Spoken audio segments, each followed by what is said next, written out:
Hi, I'm Christine Daigle. I'm Jena Brown. I'm JP Rindfleisch. And I'm JD Barker. Welcome to Writers Inc. So I'm back after like a month away, and like we are having Yeah. serious technical difficulties. It's weird how like Apple stuff or just I think tech in general, like if you don't touch it for like a couple of weeks, like everything just kind of gets haywire. Like Yeah. there's like a bunch of updates that ran, like Zoom updated itself when I opened it up. My headphones aren't working right. I think my camera is on. I'm not quite sure. Yeah, it is. It is. Yeah. So welcome back. Welcome back. How was Spain? Welcome back.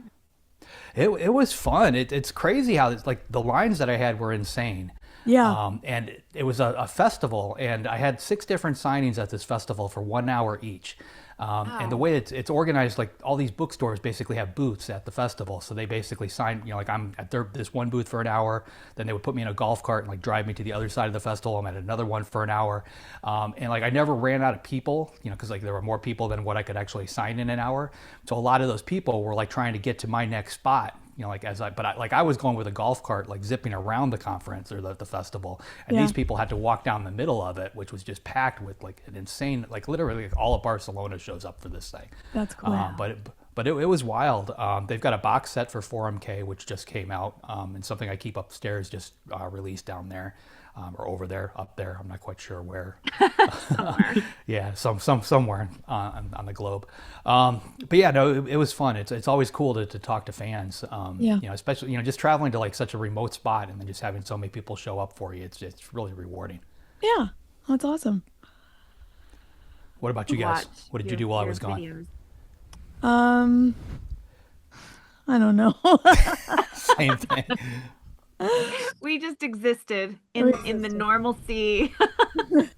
Where'd you put Kevin? I don't see Kevin. We put Kevin on a plane. We sent him back to Austin. And like, get out of Yeah. Philly. Oh, Nobody wants you here. Yeah. Kevin got sent back to Texas. Yeah. got called back. He got Called called back. back. Uh, I guess he All had to right. pick up his Well, if car or something. So yeah. Anyways, usually Kevin reads the news. Uh, Not it. JP, what's in the news? Sure. All right. So I'm glad I pulled it up. Um, we have experimental war novel wins Pulitzer with unique writing style. Pulitzer Prize judge has awarded the fiction prize to Daniel Kraus for Angel Down, a World War One narrative told in one long sentence. Daniel Kraus winning the Pulitzer Prize for fiction is notable because he comes from genre fiction, horror, fantasy, and YA, rather than traditional literary fiction, showing a shift in what the Pulitzer recognizes as serious literature.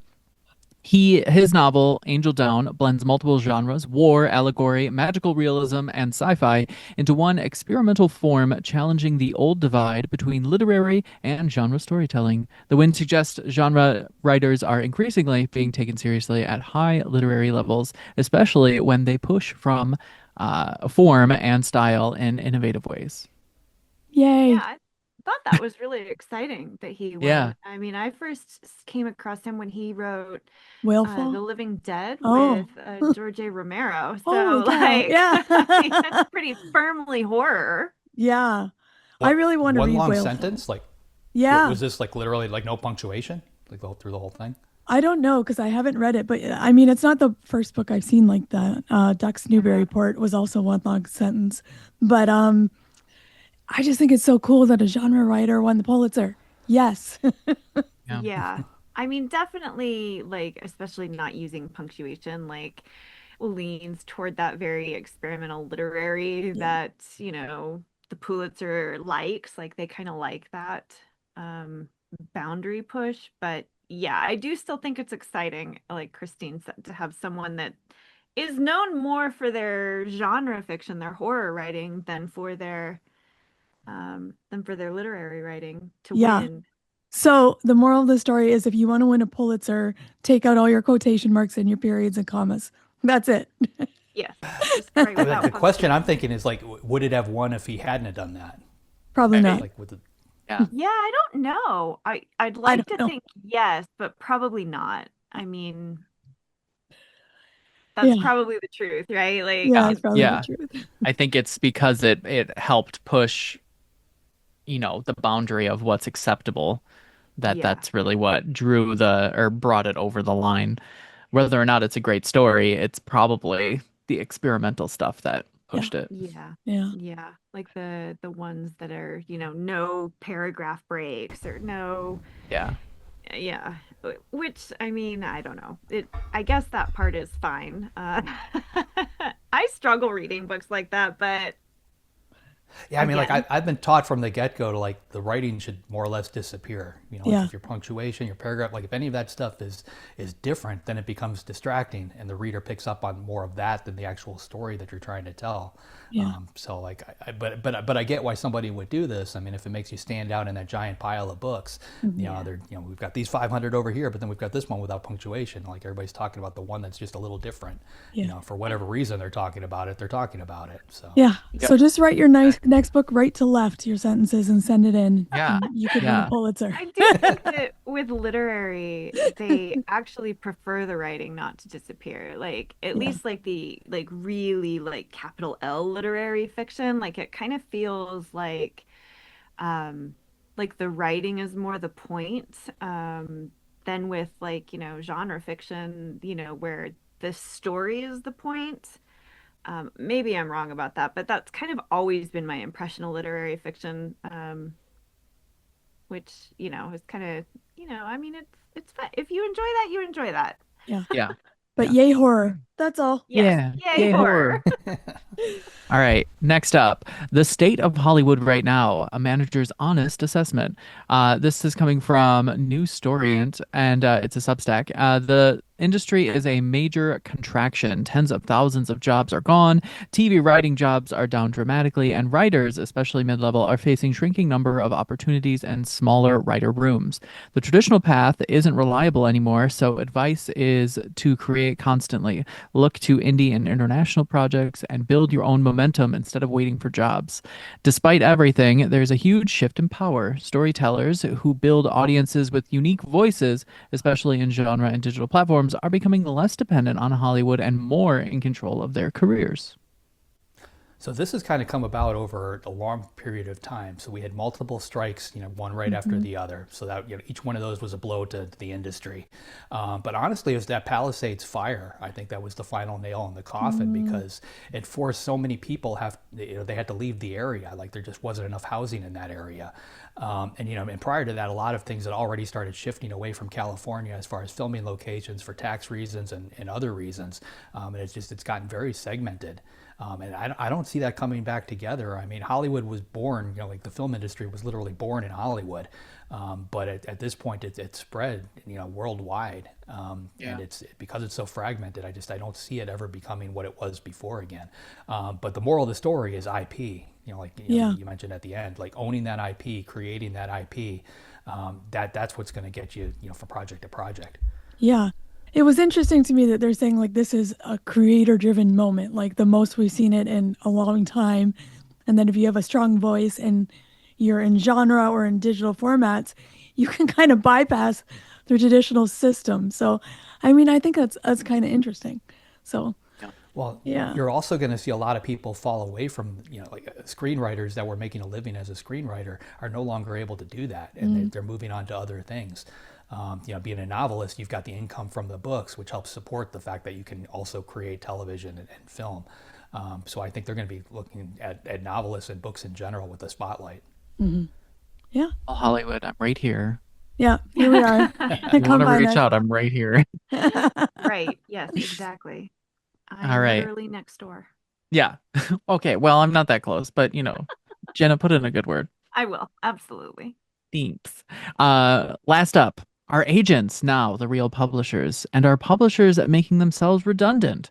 Agents are increasingly doing the most creative work in publishing, editing, shaping manuscripts, and even influencing titles before the book ever reaches a publisher. Because of this, many Big Five publishers are starting to look interchangeable, acting more like production, marketing, and sales pipelines rather than creatively shaping the book itself. The big question raises, if books are already finished before submissions, what is the publisher's role anymore? And could agents evolve into publishers themselves?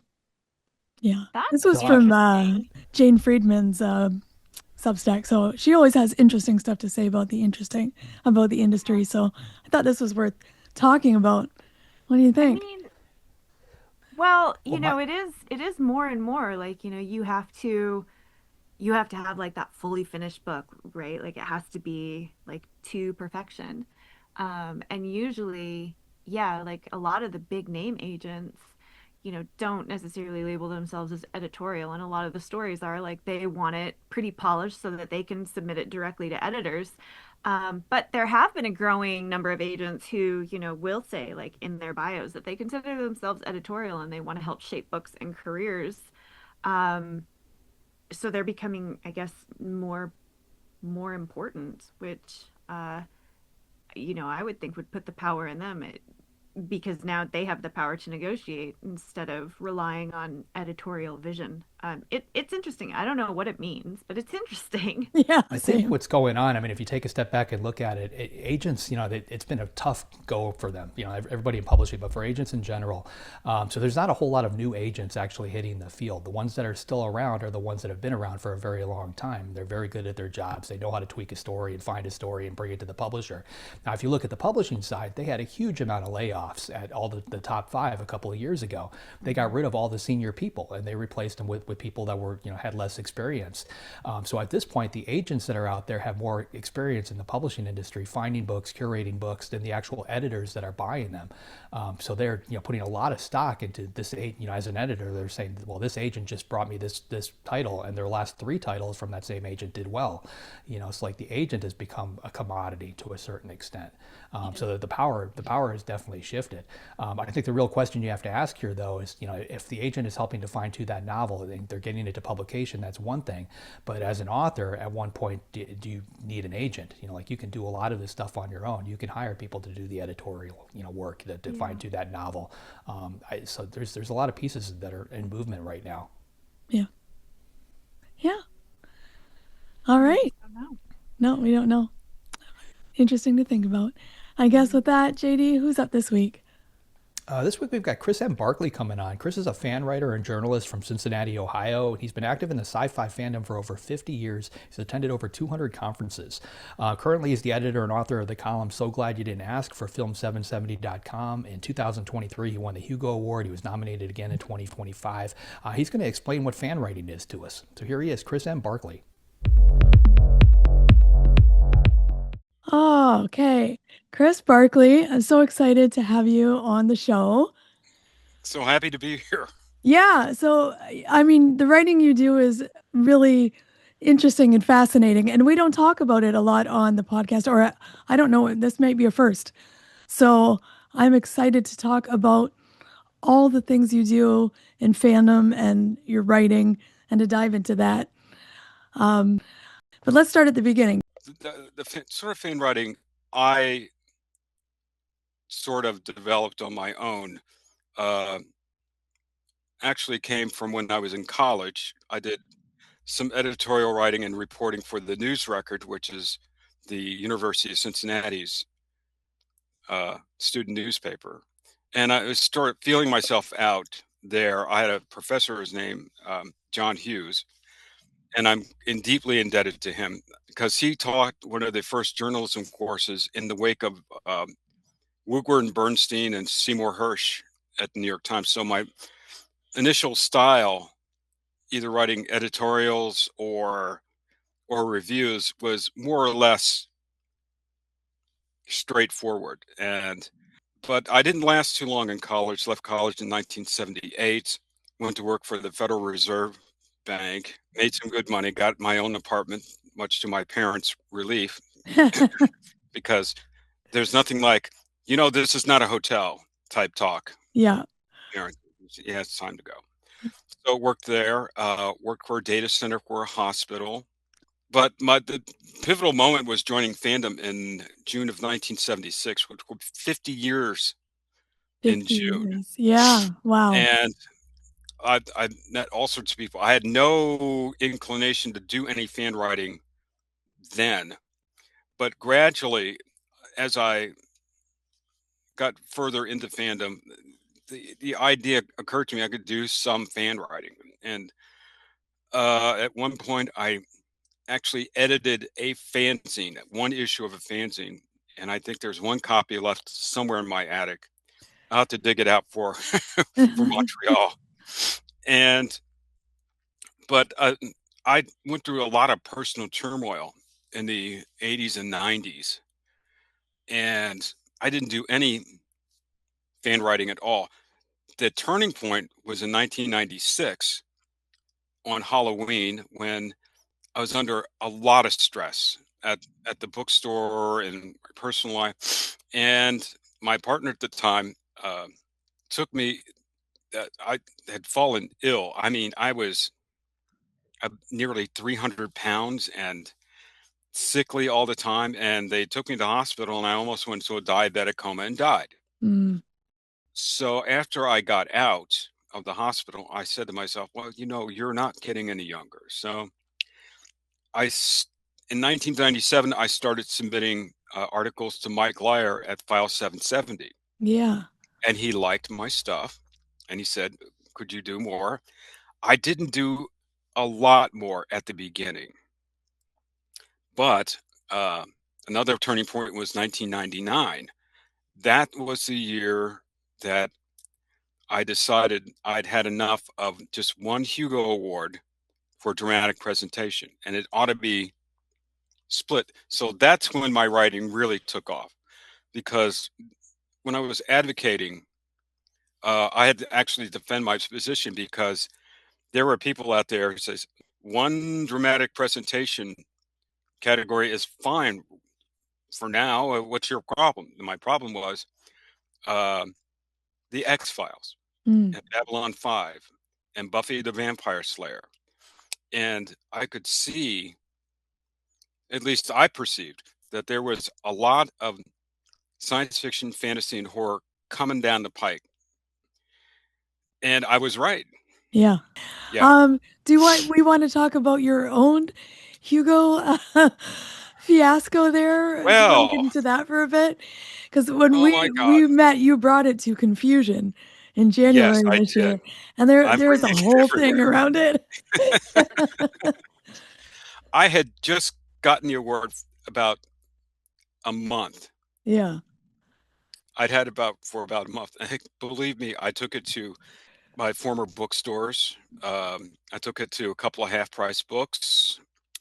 Took it to our county's library warehouse, Yeah. because they were heavily emotionally invested in getting this, because it's, you want a Hugo Award? Oh, where is it? Oh, it's so sad, this story. But and so I finally took it around. I should take it around again, because not everyone's seen it yet. Yeah. I It is something. Yeah, I brought it to Confusion, and I had a friend of mine who recently died of a Mm. brain tumor. And a couple of weeks before he died, I went to see him. He was bedridden. I said, "Look, here you go," because I had promised, if I get it, you're going to get to hold it. And his wife took a picture of him holding this Hugo in Yeah. bed, and Oh, he was extremely happy, and I yeah. was more than happy uh, to, to fulfill a dying fan's wish. But it took you, what, 3 years from the time you were awarded it to actually get it? Is it 2 years or 3 years? 2 years, 2 years. 2 years, 1 month, 19 days, and 12 hours. Anyway, not that Not anyone's that you're counting, counting. Yeah. but I was invited. I went. I was sitting there next to Needy Okafor, and she had won the YA award that Hmm. I helped create. I didn't tell her that at the time. I was very happy for her. So she won her award. She sat down, and then they proceeded through a couple more awards, and they got to my category, and I'm sitting there thinking, well, uh, my friend Riverflow, who was sitting further down the row from where I was, I says, well, he's probably going to win because it's China, but I'm having a great time just being here at the Yeah. ceremony. And so uh, I think it was a film director or someone involved in the film industry was announcing our category, and he ripped open the envelope and he read something in Chinese, Says, okay, River, go get it. And then in English, they said my name. Yeah. I can recall a lot of award shows where, sure, Jack Nicholson's supposed to win, but Art Carney's name got announced, Right. and I but a former member of the Boy Scouts of America, I had a speech Oh, because very good. luck favors Just the in case. prepared person, just in That's case, right. and if I say so myself, I think it was it was a fabulous speech, and I got I got to be on Chinese television. I was invited to a press conference afterwards. I said, "Are you kidding me?" So Neil Clark and Mhm. I got pulled us out of the auditorium. He says, "Wait to be called," and we went up and we were live on television and answered questions and holding our Hugos and smiling a lot. And afterwards, went to the after party, Nice. and the after party was like halfway done because people were just lining up to get our autographs, Oh, and nice. they just would not stop. We were lucky enough to be nominated for a Hugo last year for our report. We came up 20 votes short. Yeah. Oh well, But yeah, but we got nominated. We got and then nominated. it took you 2 years to get your Hugo because they didn't want to give it to you after that. Um, Well, here's the thing. Here's the thing. I took him to court yeah. because the following year, the following WindyCon 2025, I saw him, or is it 20?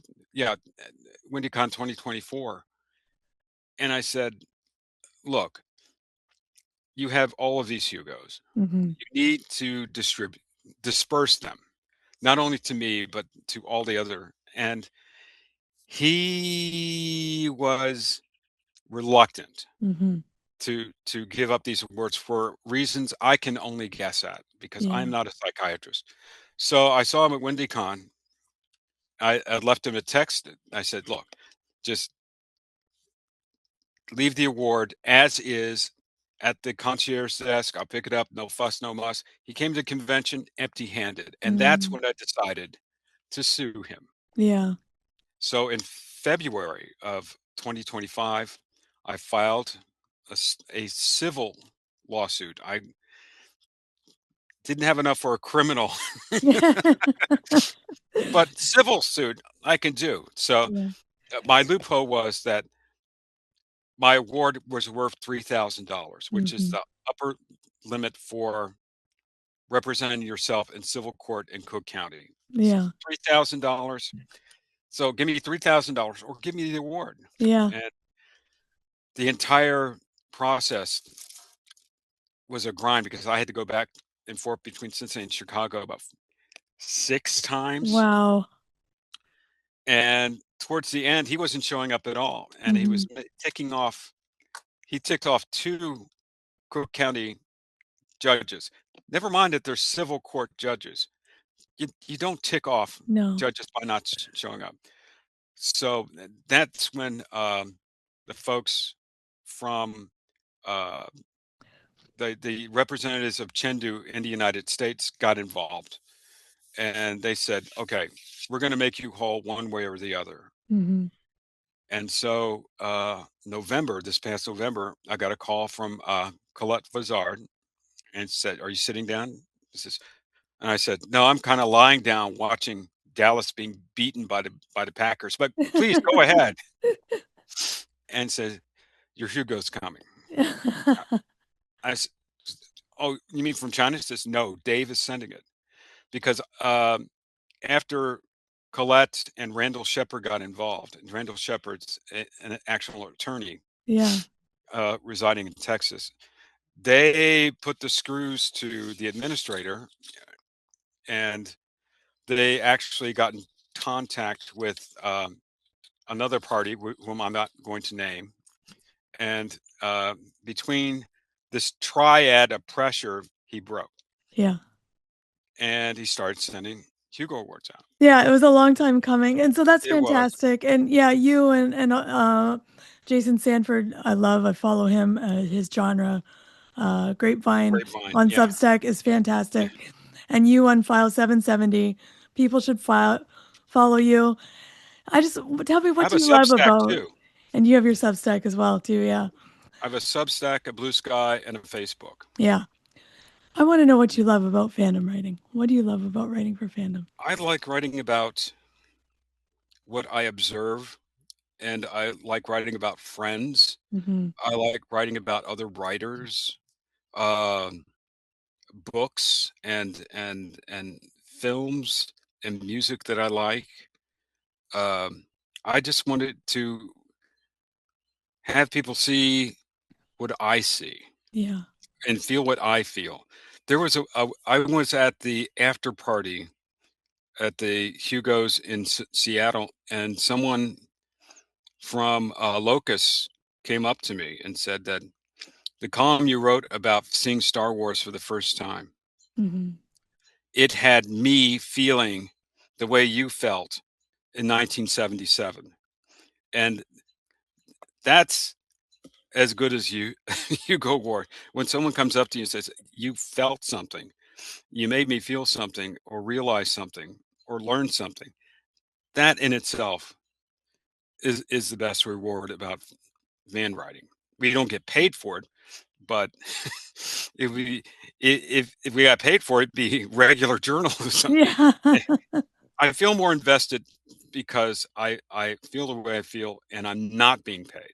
If I'm Mm-hmm. being paid, it might change or alter my mindset about it. Yeah.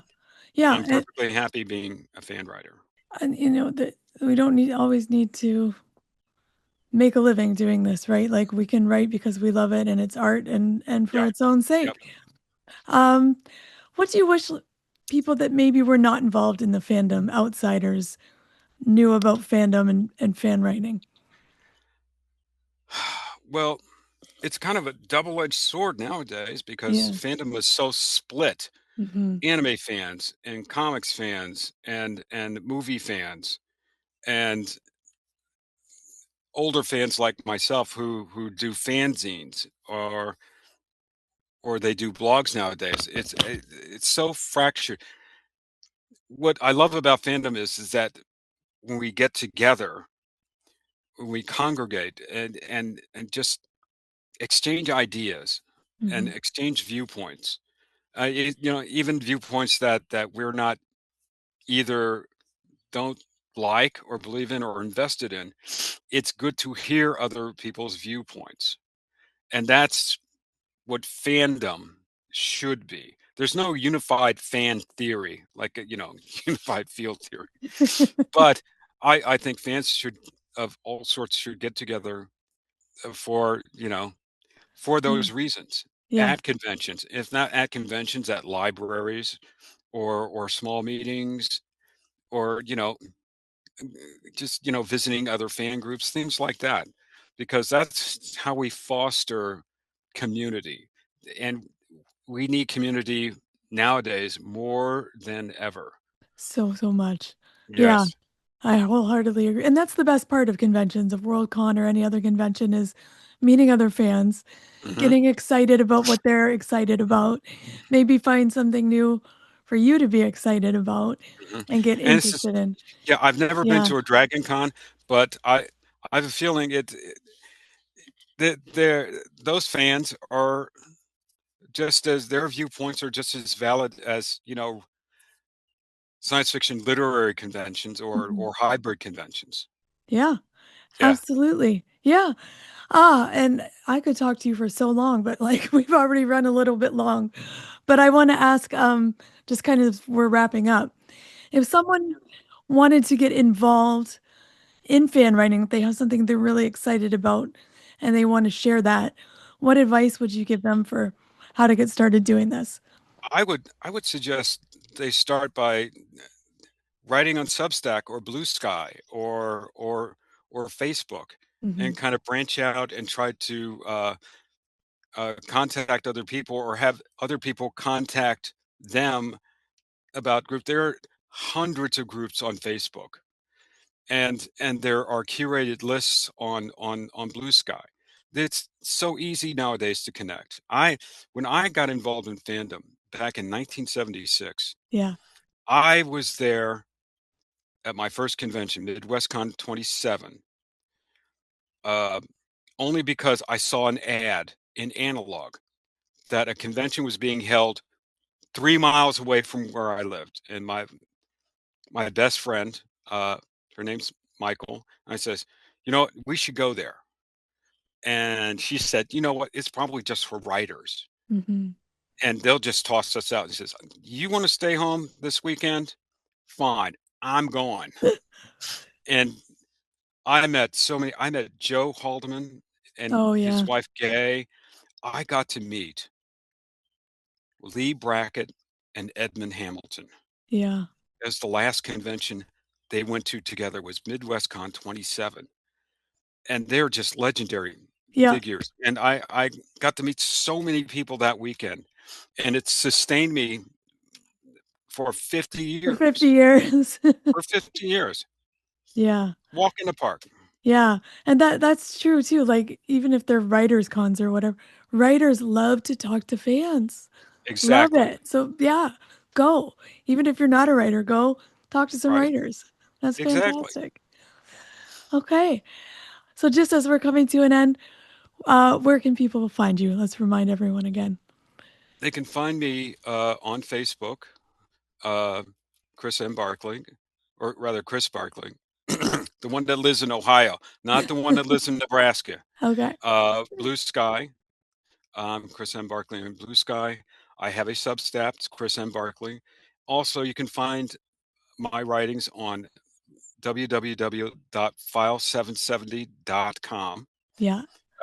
You and if you Google my name in File 770, you'll find a plethora of stuff that I have written over the years. So I want to know, Chris has been doing this for 50 years, fan writing in sci-fi, journalism. If you were doing fan writing, what type of fan writing would you do? Don't all, Is there don't all anybody here jump who in would be at doing once. fan writing? I What are don't you like know. geeked about that you would want to share your opinion on and have other people to connect with about? Nothing? Well, I don't like believe a you. specific franchise. Jenna's Um, doing Red Rising fan all writing. right, yeah, I was gonna say Red Rising like that. All right, fine. Yes, I will. I will be obsessive about Red Rising. Yeah. I already am. Yeah, I I just know. don't. I'm well Yeah. aware. I mean, I think my top would be like Magicians, sci-fi TV show specifically, Wheel of Mm, Time, Oh, okay. that'd be cool. one of those two. Yeah. JD's not Okay. doing fan writing. He's like, no. I'm trying to think if like there is any Princess Bride. particular show or whatever that I would be so interested in that I would want to actually write about it on a regular The X basis. And Files.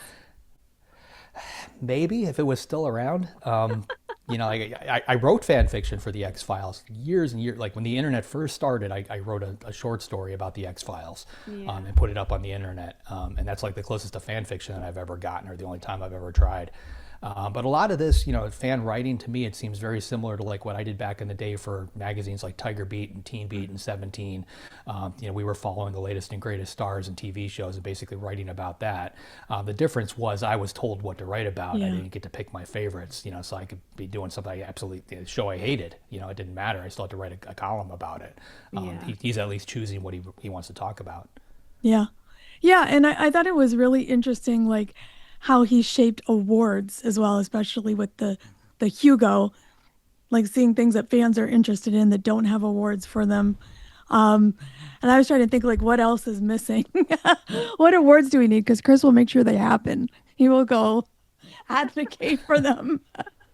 I don't I don't even know. know, like, I'm yeah, probably bad because I actually don't really follow a lot of the awards. Like, I mean, I know what the major, it's like yeah, the Edgar and the Hugo and Hugos. the Bram Stoker, Shirley Jackson, but like what categories they necessarily have within them, like I don't, I guess I don't like it's interesting and I'm glad people are winning them and that they're out there, but I don't know. I guess I just don't chase the awards, so I'm not really like that dialed into Yeah.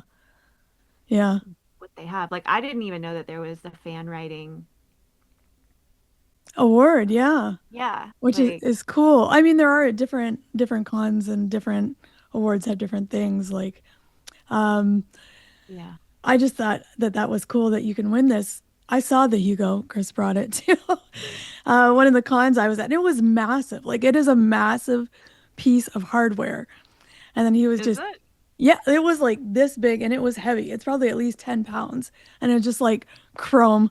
And Which which one is the house? Is that the Bram Stoker or the Shirley That's Bram Jackson? Stoker. Bram Yeah. Stoker, yeah. That's the I like So that did the one. Hugos change it every time? Is it always something different, or You is it know, I always the think same that judge? there was a history back in time when they used to be something else, and I think they have changed. This one was like a massive steel mountain with a blue translucent portal and a panda, which I guess was Wow. specific to Chengdu, China for those Hugos, and Chris was bringing it with him everywhere, and I was like, if I won a major award, not a leg lamp, um, where would you bring it? Like, where would you bring your award? I don't know that I'd bring it anywhere. Well, okay, no, I Yeah, take that it's back. too There's heavy. one, what's the one award where they give you the knife? The Stabby Award? Oh yeah. Okay, Genius idea. I'd Yeah, bring that one put that on a around. plane. Great. I will not be flying near you. You Yeah. you can check it. You don't I have to put it in the guess. carry-on. No. I am not a check person, so I would have to Mm, carry it with me everywhere. That's so no awards for me. No, okay. you wouldn't take your award anywhere? What if we flew private? Sure, if we Well, flew privately, then I would have someone bring the We'll collection have JD of bring his awards with sword. me. Yeah. Yeah. I was just at Disney World, and they had all the Olympic award medalists were there like one of the days that we were there. So they Oh, were how all fun. wearing like their medals as they Oh, were that's walking cool. around. Yeah. It was cool, but like we couldn't tell who won. Like I don't follow the Olympics, so I don't know who any of these people were. And like unless you get right up on them and get on that award, you can't tell what it's actually for. So you don't know what they won for. But Yeah. there were a lot of them there. Yeah. They need to Wow. be massive and substantial. I guess awards. Yeah. 10 pound award for them to carry. Yeah. If they won more than one, did they wear them all? Like that's got to be You have inspiring. like four. I saw one girl that had two of them on, so I'm guessing that was the plan. Wow, yeah. Yeah. That's super cool. Um, you know, fan writing is cool because it was interesting to me that he won a Hugo and then also did the journalism piece along with Jason Sanford that exposed the corruption in the voting for that Hugo. We talked about it on the podcast. I don't know if you remember this. This Yeah. was the rigged voting. Oh, yeah, I Oh remember. yeah. And so I'm like, it's really good that we have that in place, that there are fans that care enough to do the journalism on this, like in their free time, to keep Yeah. them I honest, mean, you I know? think if you want to win an award, you should want the awards to have integrity. Yeah. Like, I mean, because the whole point of winning is to like, have that as sort of like, I won this award because, I worked really hard and I deserve it. And if you find out that that's not actually the case, like it takes away from the meaning. Like the award then just becomes meaningless. It might as well just be like a popularity contest in high school at that Yeah. point. Like it's just nothing. Yeah. So I was really interested into fan writing, like why? Like why would you do this for 50 years? What sustains you? Why do you like it? And I just thought it was really interesting. Then he said, I want people to see and feel what I see and feel. And I'm like, I don't think that's really any different than us as writers. I'm like, that's kind of the same thing. I don't know. Yeah. What do you think about that? Well, I do think like one of my favorite things about, like doing this show and, doing other interviews for other outlets, interviewing authors, like I really love hearing, like how people got started and like where their ideas come from and, how they react to different things and, their careers, because it's never the same experience. Like, Yeah. every author has a unique experience, and I just think it's so interesting. Yeah, Yeah. I agree. Yeah. I mean, I do like to when he's like, it's good to hear other people's viewpoints. Yeah. So, Well, and you when know, you love something, I mean, yeah. like I will never miss an opportunity to talk about our Lord and Savior, Pierce Brown's Red Rising. Right. Right. Yeah. And I mean, like, I think this sort of, fan writing and all of this, it helps you as the author, right? If you have people that are this engrossed in your work that they're excited enough to sort of explore that world, Mhm. um, it just helps you. So I love it. I think it's awesome. I Yeah. think it's cool. And I think that is something that we hear over and over and over again, on this show and just anywhere that you talk to authors is that, a big marketing budget is great and, billboards are great and all those things are great. But the thing that actually sells books is reader word of mouth. Like it's Yeah. getting people saying, I actually read this and I loved it and I think you'd love it too. That's what sells books. Yeah. When that's always like when you hear people talking about it too, is like, do you think people will put this on merch? Will they cosplay it? Like, will Yeah. there be Right. fan writing about it? And that definitely is what I think as authors, like can you not love getting fan art or like someone writing about your writing and enjoying that? And yeah, I love fan writing and I follow quite a few of their blogs just to get excited about what they're excited about and find new viewpoints and new experiences. So yeah, that's super cool. Well, people do put more weight into it. I don't know if we've talked about this on the air, but I run a lot of television spots, and I've got two different ones right now that are running for the Fourth Monkey for the 4MK series, and one of them is like a fairly high-produced commercial, and the other one is just a TikTok review of the Fourth Monkey, where it's literally the screen is vertical and we blurred out the sides and all that. That one gets way more traction than the highly produced commercial. Mm-hmm. Like people seem to they see it as one of their own talking about the book. So I think that you can there's a lot of weight behind that kind of thing. Yeah, people are tired of hype and they want authenticity. And there's nothing more authentic than people just writing about things they love because they love it, right? So we Yeah. appreciate fan writers. I was gonna say, like, I definitely think, people have fallen for the hype too much. Yeah, And I not that you can't, obviously influencers and things can hype things up. Um, that's not genuine. But I do think that people are getting a little bit more savvy as to like what feels genuine and who tends to be more genuine, yeah, than not. But always talk about your favorite books. exactly. Anyone who wants to fan write, come to our conferences. We want to talk to you. Yeah. Oh, okay. With that, JD, who's up next week? Quick, we've got Shannon Chakraborty coming on. She's a New York Times bestselling author of the Davenport trilogy. She's also been nominated for numerous awards, including the Hugo and Locust. Her latest novel is called The Tapestry of Faith, and it releases on May 12th. Yeah, sounds great. If you'd like to be notified as soon as new episodes publish, make sure you go to writersincpodcast.com and sign up now. We'll see you next episode and have a great week of writing. Thanks for listening to this episode of Writers Inc. Access the show notes and leave a comment at writersincpodcast.com.